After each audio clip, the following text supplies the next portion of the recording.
Hello, and welcome to the IAPR Podcast. Today, I'm going to be interviewing Dr. Carissa Sharp, who is an associate professor in the psychology of religion in the Department of Theology and Religion at the University of Birmingham. Her work focuses on how people think about God and God concepts, and also on people's perception of the relationship between religion and science. Today is a special episode of the podcast in which we'll be largely talking about the 2025 IAPR Conference that will be hosted by the University of Birmingham in August of this year, and whose lead organizer was Dr. Carissa Sharp. So thank you for joining me. Welcome. Thanks for having me.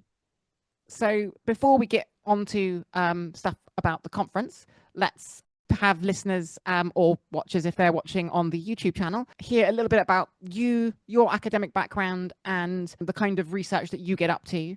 So if you let people know, how did you get into the psychology of religion and what kind of research do you do?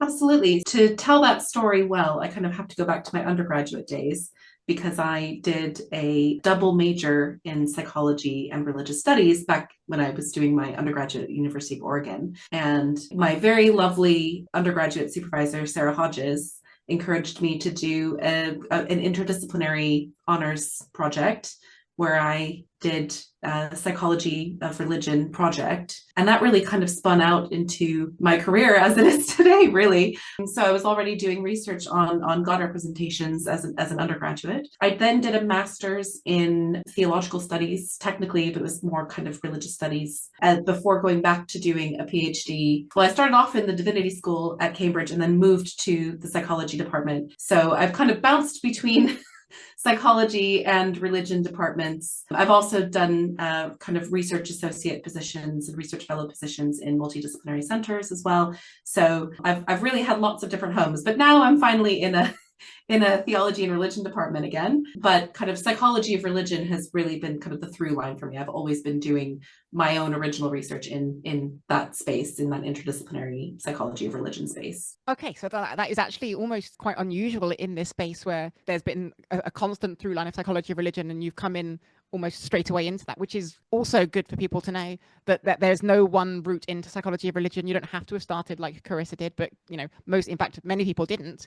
But it's really nice to hear that you can, straight from undergraduate though, do something to do with the psychology of religion, which is unusual, I think, in many parts of the world for psychology. Yeah, absolutely. And in fact, I currently run an undergraduate course in psychology of religion, so a BA course in psychology and religion here at the University of Birmingham. So if anybody's interested or knows any teenagers they want to point in my direction, please do let them know. Because when I was younger, you had to really kind of make that connection yourself. But now we're starting to get enough kind of infrastructure, if you will, in psychology of religion, enough kind of momentum going that we are starting to even have undergraduate courses in it specifically, which is really fun. Oh, that's fantastic. When I went to university, there wasn't even a module on the psychology of religion at all. I didn't even have a single lecture on it.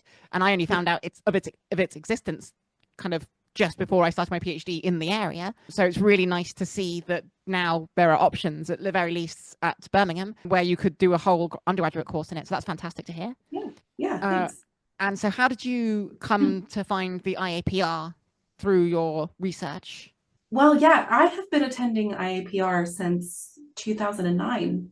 So I did my PhD, like I said, at Cambridge in the Psychology of Religion Research Group, which was there at the time. It's sadly no longer there. And so my supervisor was very much in the psychology of religion space, Nick Gibson. Some of your listeners will probably know. And several of us from the research group went to IAPR, and that was really my first time going to a conference that was specifically dedicated to psychology of religion, which was very exciting for me. It's also my first ever conference paper that I gave, which was very exciting. And I've been to everyone since then. So gotta keep it going. Speaking about keeping it going, one of the reasons that I brought you on this time is that you're not just going, but you're actually the main organizer of this conference, with the University of Birmingham hosting and you as its lead organizer. So for those people who either didn't know or don't know much about the IAPR conference, it happens once every couple of years. So the last one was held in the Netherlands in 2023, and this current one in 2025 is being held in the UK. And Carissa has been kind enough to lead on the organizing on that front. And so I would like to ask you just a few things about the conference as this special episode of the podcast. So can you tell us a little bit? Also, you're one of the organizing committee as well. So thank you for your work on it as well. I am helping out, though. I must say, Carissa is doing the lion's share of the work. So can you tell us a little bit about Birmingham, the city that the university is in, but also the city that will be hosting the conference itself, so that people who come from all over the world know what they might be coming and visiting? Absolutely. So Birmingham is the second biggest city in the UK. And one of the really interesting things about it is that it is a super diverse city, as they call them now, where you have kind of majority minority population. So it's a very, very diverse city. And as such, you have lots of different kind of mini cultures within the city of Birmingham. So, you know, if you're somebody who really, really loves a great authentic curry, that's something that you can find in the city of Birmingham, for example. We also have a really rich heritage of industry. So there's a lot of really interesting industrial areas and museums based around that. If anybody's really into chocolate, for example, Birmingham was the center of Cadbury production for a very long time. We still have a museum at the old Cadbury factory called Cadbury World that you can go to. It's kind of like a cross between a normal factory tour and like Disneyland or something. It's very fun. So we've got a lot of those kinds of things that you can do around Birmingham. It's also a very beautiful city. There's a lot of green, lots of parks. The university campus where we'll be holding the conference is really green and beautiful. So it's a really nice place to be. And we're going to really try to encourage people to get out and explore Birmingham. So like on Wednesday night in the conference, we're going to have people sign up to go on little kind of self-guided tours around Birmingham. You know, there'll be several different ones people can do where they can kind of, you know, learn a bit about the city as well as psychology of religion. That sounds wonderful. And something that you didn't mention, though, something I have a passion for, which is music. The West Midlands has a history in the music field, especially in rock and metal, but also beyond that, in the outskirts of Birmingham, kind of further afield in like the Coventry area, there's also the two-tone music. So if people are spending a little bit of time before the conference or after the conference staying in the West Midlands, there's lots of music culture to also go and visit, both in Birmingham and further afield. Yeah, classical music is more my scene, and we have lots of classical music as well. So yeah. I'm not saying that to be snobby. It's because I play the cello, so it's the music that I play. Yes, absolutely. Whereas I grew up playing guitar and the drums, and so for me, it's a lot about the Black Sabbath and that kind of thing. Absolutely. But to bring it back to the conference is happening in August of 2025. Yes. And it is the exact dates are from the Tuesday evening on August the 19th until that Friday. And so the evening of the Tuesday will be the main conference, but earlier in the day before that, there will also be a pre-conference. Yes. Do you mind telling us a little bit about who some of the keynote speakers will be at the IAPR conference this year, and kind of the areas of interest that those speakers have, so that people can get an idea of the kind of topics that might be covered at the conference? Absolutely. What our conference theme is this year is highlighting the cross-disciplinarity of psychology of religion. So we mean that kind of across disciplines, trying to think about incorporating religious studies and theology quite seriously, but also within the psychology of religion, because there's so many subdisciplines of psychology that you can use to study religion. And so we're really trying to kind of highlight cross-disciplinarity both between and within, if that makes sense. Our opening keynote on the Tuesday night, and I should say this can be a crossover event with another event that will be happening before IAPR, which I know we'll get into later.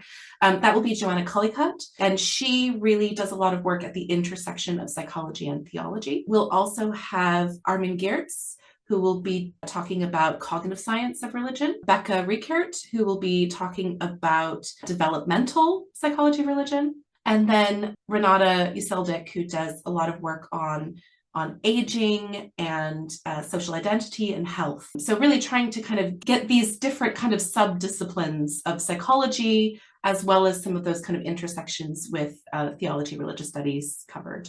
Seeing that range of disciplines within psychology of religion, I think is really important, because so many researchers who are unaware of the psychology of religion, or might be just hearing about it, many of them think it's just one thing, and you need to have, religion is the be all and end all of the focus of the topic. But actually, psychology of religion itself stems and is related to so many different topics, be it social identity with Isolde, as you mentioned, but also theology, cognitive science. It is really nice that we can pull from all of these different subdisciplines of psychology and have a common theme about the focus of those subdisciplines centering around religion rather than centering around, mental health, let's say, for example. But it is really interesting to see how those subdisciplines all relate to one another. And it's important that people can have those links with one another, because having yourself siloed off into one thing and only one thing is not necessarily useful. And being able to branch out and have these connections is not just better for individual researchers, but for the psychology of religion as a whole. Absolutely. Absolutely. I think having cross-disciplinary or cross-subdisciplinary, I guess, within psychology conversations and knowing what's going on, with people who have, different focuses than you do in your own work, I think can be extremely helpful in terms of both kind of generating research ideas, but just also just kind of knowing what's going on and just enriching your knowledge of the subject. On that note, talking about increasing your knowledge, not just of the subject, but how to do research because of the different disciplines, could you talk a little bit about what the plan for the pre-conference is? So this will be happening on the Tuesday, the first day, but before the first keynote speaker in the evening, there is an option to join the pre-conference. And can you explain a bit about that? Yeah. So the pre-conference will be taking place in the afternoon, just before the kind of opening session of the conference. And the theme for our pre-conference is widening the methods toolbox in psychology of religion. So, a lot of us can get really focused on our own method that we are very comfortable using. And so the idea is to just get exposure to a variety of methods that people use in this space. So Sarah, you'll be doing one of them. You very kindly have agreed to discuss research on, is it biomarkers? Yeah, so biomarker research within the psychology of religion and how it can be utilized by researchers in the psychology of religion who aren't necessarily knowledgeable about either what biomarkers are or how they might be used. Yeah, absolutely. So everything from that to qualitative work to field work. So to try to get a nice big range in terms of methods, and methods that not everybody will necessarily be familiar with or comfortable with doing themselves. So that's the idea for the pre-conference. Yeah. And that is an example of how we're going to try and help people who are either new to the psychology of religion, because one of the things about the conference, as you mentioned, is that people go along, when they're early career researchers. You don't just go along because you're already established in the area. I know I first went to my first IAPR conference while I was still doing my PhD. I was only a year or so into my PhD when I first went in 2019. And yeah, exactly 10 years before that. I was at the end of my first year of my PhD. Yeah. Last time in 2023 in the Netherlands, there were some undergraduate and master's students at that event. And I was really excited to see that, because you're seeing people come in at even earlier stages of their careers. And I think exposing them to the different methods that might be available to them before they've even thought about PhD necessarily could be very useful, because it opens their eyes to the variety of possibilities that exist within the psychology of religion, and they don't have to feel pigeonholed into one method, for example. Yes. Yeah. So that is on the Tuesday, the pre-conference during the day. But yes. Before that, you mentioned earlier that there's an associated event that you're doing, which isn't part of the IAPR conference, but it does have some links to it in terms of scope and topics. Could you explain a bit about that? Yeah. So I've been lucky enough for the last couple of years to be running a large training scheme funded by John Templeton Foundation. So it's training in psychology for theologians. And we're going to have our kind of capstone event, just kind of a celebration of the work that people have been doing in this area, as well as thinking about kind of where we want the field to go moving forward and things like that, in terms of this kind of relatively new space of psychology engaged theology. So as a part of this training program, we had 30 theologians who went through kind of roughly 18-month long fellowships, where we did kind of quite intensive training at the beginning, and then they wrote their own kind of small research grants that they would do over the course of a year with a psychologist mentor. So we've got a lot of people, both psychologists and theologians, who were involved in this training program. And so it's going to be a chance for us to kind of talk about what this space looks like, what works well in terms of training and mentoring, and potentially developing collaborative work in this space of psychology engaged theology. So that's going to be the Monday, Tuesday. And then, like I say, on the Tuesday evening, we're going to have a combined keynote. So that's going to be Joanna Cullycutt's keynote, will be the combined keynote of that, if at the end of that psychology cross-training event, and then the beginning of IAPR. That sounds like a really nice way to make sure that another aspect of this cross-disciplinarity is demonstrated in the conference, is that it is not just siloed, it also has psychology engaged theology, which is a nice way of putting it, where you have not just the psychology of religion, but psychology engaged theology. And so it's also and theologians, as a part of our project, have been doing lots of different types of projects. You have some that are more kind of theoretically engaging with psychology. You have some that are doing qualitative or even quantitative research projects. And so, it's really fascinating to see the range of possibilities in terms of what people can do in that space. And I will say the majority of them will also be coming to IAPR as well. So we're going to have a lot of cross-disciplinary opportunities for people to make connections and have conversations with people from different disciplines at the conference, which will be really exciting. Great to hear that we're going to have this, not just potential crossover of events, but also you'll have the crossover of individuals who will be attending those events. And so that this, interdisciplinary nature of the event will hopefully lead to some conversations that take place during the conference, and potentially research partnerships that develop, and that could lead to interesting research coming out of the next 5-10 years. And that's something that I have found going to the IAPR conferences since 2019, is that either the conversations that I have had with people, or I have seen people who have met for the first time at those conferences, and then a couple of years later I see that they have published an article together, and that's really lovely to see. So that might be something that we also see in coming out of this, by seeing these people from similar but slightly separate kind of disciplines. You suddenly get this relationship forming. I certainly hope so. Yeah. So everybody's homework is to find somebody from a different discipline and make friends with them. So I like to think of networking and collaboration as just making friends. It's much less scary to think of it that way. Precisely. And even for people who find the idea of networking some kind of arduous process, if you just view it as making friends, then suddenly, even if you just make the one, that is something. And, if you meet someone that you've never met before, and often at these conferences that will happen, you might find someone that actually is similar enough to you, like, how have we never met before? How have we never spoken before? And you can form very long bonds that go on for many years to come. Even if you don't stay in academia, you can maintain that friendship, which is very lovely. Yes, so just much less scary that way. And some of my best friends are friends and collaborators who I've met at conferences along the way. So absolutely.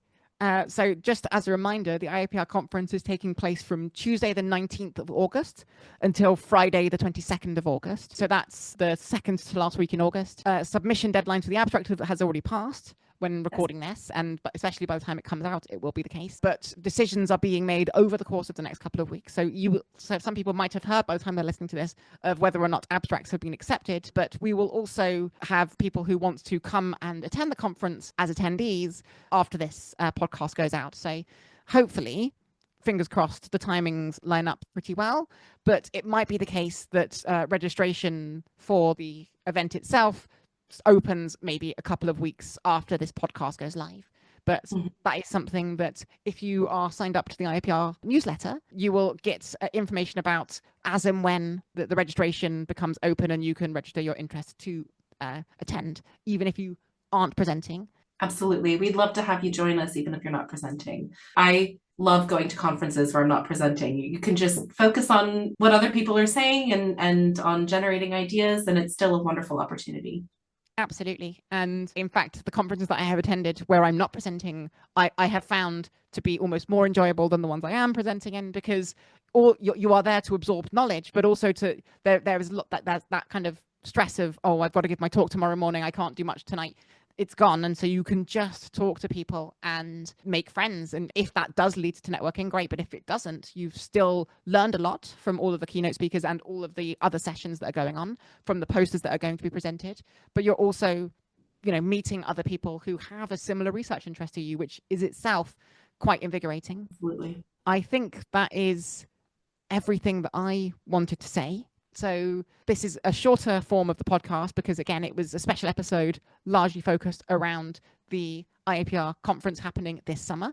But I would still like to thank you, Carissa, for joining me today and talking about the conference that you've helped organize. And well, thank you very much for having me on. It's been great to talk about it.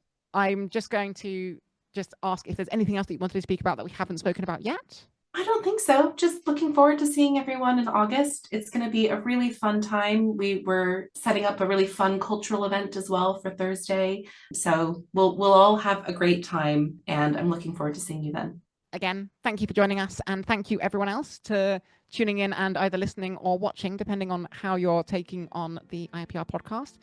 And thank you again, Carissa. Thank you.